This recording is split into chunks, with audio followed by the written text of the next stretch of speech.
Hey everyone, welcome back to the channel. Today I'm gonna show you how to transfer data from Android to iPhone. Before you start the Android to iPhone transfer, check that your new device has enough space to fit all of your old device's data. Plug in both devices and make sure they're connected to a secure Wi-Fi network.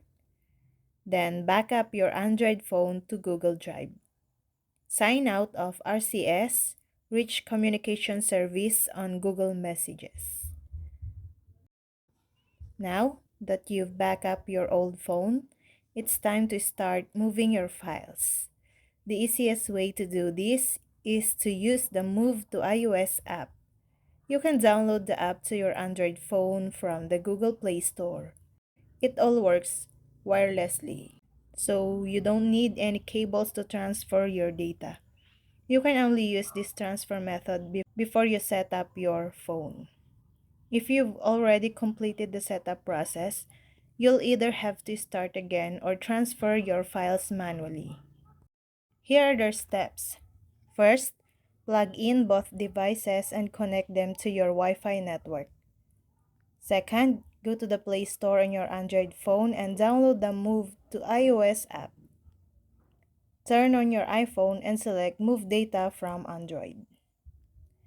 Then open the Move to iOS app on your Android. Read and accept the terms and conditions.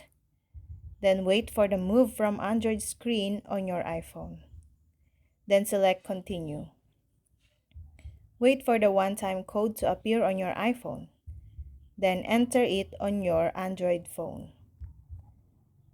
Next, select Connect on your Android phone to join the temporary Wi-Fi network. And choose what content to transfer from your Android phone to your iPhone and select Continue. And last, leave both devices alone until your iPhone shows the transfer is completed.